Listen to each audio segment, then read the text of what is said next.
Namaste to all. A very, very beautiful sutra from Kapil Muni's Sankhya Darshan, 4th chapter, 12th sutra. Anarambe api paragrihe sukhi sarpavat.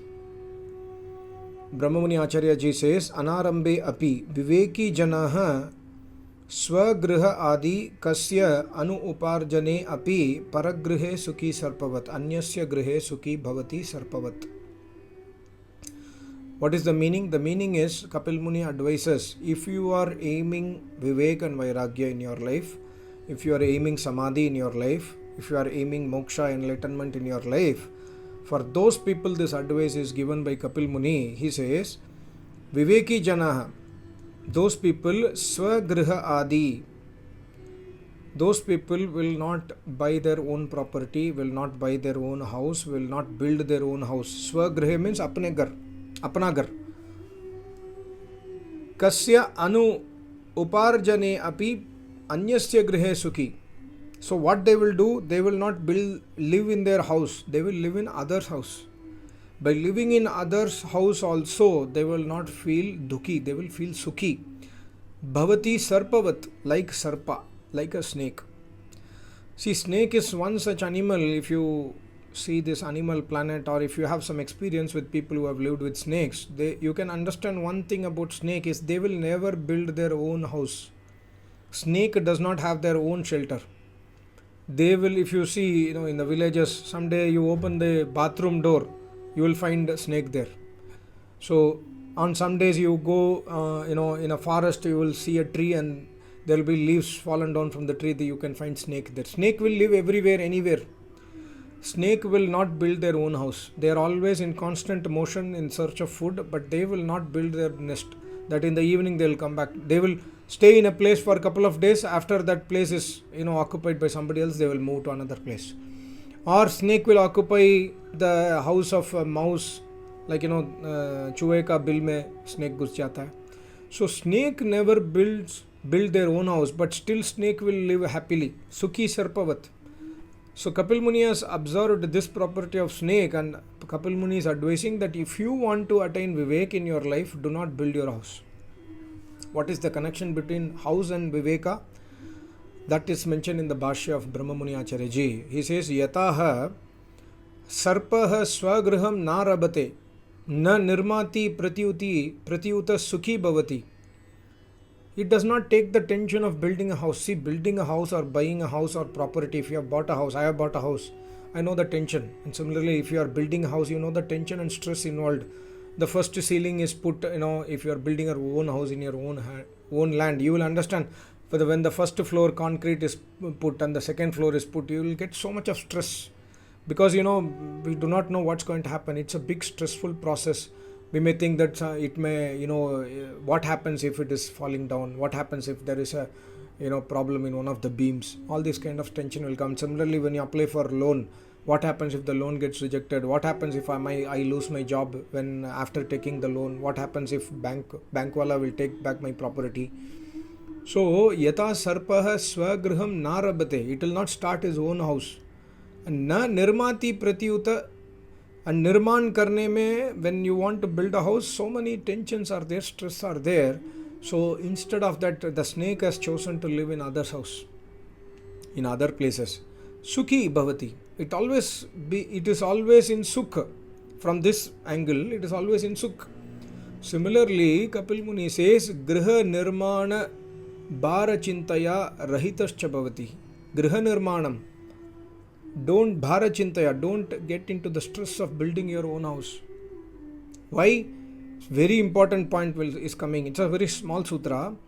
He says, Tateva viveki jano griha adi uparjana chintaya rahitaha sukhi bhavati grihasya mamatvacha vimuktas tishtati. The important word in this sutra is mamatva. When I build a house, the house becomes my house. When you build a house in your land, the house will become your house. You own the house mentally, not physically. Of course, physically you own the house. The house is in your name, but mentally mamatva ho jata hai. We will become a swami of the house. So Kapil Muni's point is not about house. Kapil Muni point is about the mamatva. Griha Adi. Griha Adi means every big thing in your life.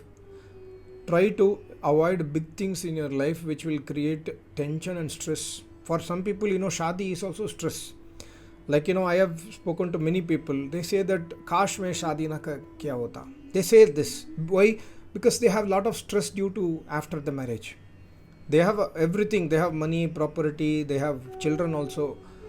But they are not happy in their married life. Some people are happy in the married life, no problem with the partner, but they do not have kids. Some people have lot of fights. So one example is also marriage. I'm not saying that don't get married. Paramatma says get married, but get married. Marriage is a big decision in your life. Get married when you are ready to get married. Don't get married for physical charm and attraction, number one. And number two, don't get married just because your parents are forcing you to get married. If you are matured enough to handle the partner, then get married. This is one of the suggestion. And the other is, don't build a house. Get into the chinta of maintaining the house and then mamatva. When you have a own house and you do not have mamatva bhavana, you have the bhavana that this house is my acharya's house. I'll just live here, but this is way, like my acharya used to say in one of his answer to one question. He says, every house of my disciple where Agnihotra is getting performed and where people are following Vedas in their house is Veda Mandir. Veda Mandir is the name of my Acharya's ashram. He says every house, if you are doing Agnihotra and you are following the instruction of Vedas in your house and you respect Acharyas, Rishi Munis, then that house becomes ashram. That house is Veda Mandir, like a ashram. So similarly, if you have mamatva of your property, then you are attached to your house. You will not allow your house members to do even Agnihotra. You will say that, see, Divar Kala ho jayega. Why? Because you have mamatva. When you are living in a rented house, Sarpa is living in other places, right? So similarly, Kapil Muni says you live in rented house. You live in others' house so that you do not have mamatva. Tomorrow, one day owner will ask you to vacate. You will vacate happily and go to another house, right? So when you build your own house, you get so much of mamatva that you get attached to your property. We get so much attached to our property that we are not ready to leave the mamatva in that. So when you have mamatva, you cannot focus on vivek. When you similarly, I just spoke about house. I just spoke about marriage. There could be other things. Buying big property. Some people, I know some of my colleagues, they have spent a lot of money to buy an expensive car. So what happens? The expensive car will drive chinta inside us. What happens if I am unable to pay the EMI because I will lose a job? They would have planned something that, because my wife is earning so much, I am earning so much, so let me buy this expensive car. So sometimes recession happens, wife loses a job, they will come into chinta because there is a mamatva. So as I told in my previous video, the point of all the Rishi Munis is go from the conception or go from the mentality of being a Swami to being a user. Don't become Swami of everything. Even if you build a house, the sutra is not saying don't build your house. The sutra is not actually saying don't own a property. The sutra says don't have mamatva. Your wife, your daughter, your son, your house, your parents, your car. Like that, we become there is a mamatva bhav inside us. So the sutra is attacking mamatva bhav. And one of the biggest attachment in our life is our own house, because house we spend, like I bought a house in 2013. Now it is 2020. Still I am paying EMI, huge EMI every month. I have to pay for another 4-5 years. So it's a big headache for all of us when we buy loan and build a house, right? So that is the thing what Kapil Muni is trying to say, that don't do big things. If you do big things, don't have mamatva. And when we do big things, we will automatically have swamitva and mamatva. Mamatva means mera. Chinta rehta hai hamesha. So when you have chinta of your house, you cannot focus on Paramatma. You cannot focus on tapasya. You cannot focus on your acharya seva. You cannot focus on anything. If you do not focus on Paramatma, acharya seva and tapasya, then what is the reason? What is the use of your house? This is what Kapil Muni is trying to say in this sutra. Anarambe api paragrihe sukhi. So isliye paragrihe means not my house. I am living in my rented house. I don't have a problem. I just pay every month rent, and suddenly one day the owner says that please get out of my house. I say okay, thank you, goodbye. I go to another house, and someday, one day I lose my job, I will go to a smaller house where there is no facilities. Like, today in my house I have facility, I have AC, I have 2 bedroom, 3 bedroom, 4 bedroom. But tomorrow I lose my job, I go to 1 bedroom, I go to a smaller house. There I will adjust according to my income, right? So this is the concept behind these sutras. It's not speaking anything about a house. It is speaking against mamatva bhava. When we have mamatva means mera, mera, mera, mera, then we will not do any focus on, we will not have focus on anything. Even mamatva, in relationship. Today morning I made a Tamil video. I was mentioning, like, boy and girl are getting married. They are going to get married. Engagement happens in India. Traditionally, engagement happens. After engagement, 3 months, after 6 months or 3 months, the marriage is going to happen. In that 3 to 6 months, he will expect she should message me, she should wish me birthday. I will not be the first one. This kind of mamatva. This is because of mamatva.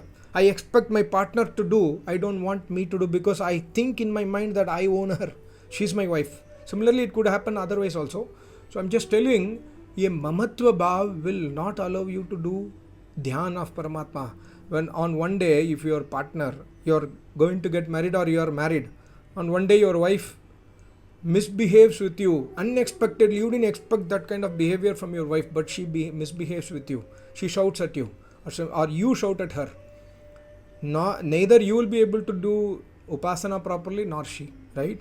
This happens because of mamatva. If you do not have mamatva bhavana, then she misbehaves with you. You are always ready for that. You don't have a problem of misbehavior. You understand this is how life happens. I'm fine with that. It's okay. I forgive you. Mentally, you will forgive your wife. When you forgive your wife, you will forget the issue. So these are all related to mamatva bhavana. That's what here Kapil Muni says.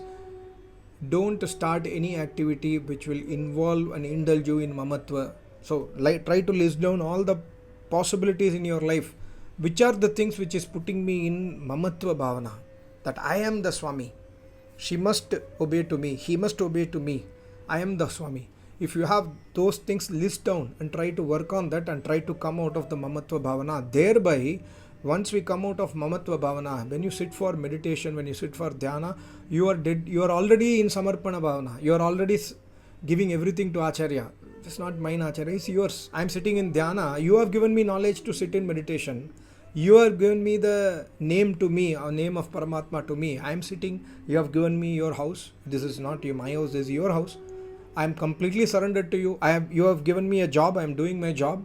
That's it. I am just sitting on Paramatma dhyana. So mamatva nahi hai, to dhyan lagta hai. When dhyan lagega, then we will understand the problems of this universe. Then slowly we will become Viveki and Vairagya. That is the secret behind this sutra. Thank you so much. Namaste. Om.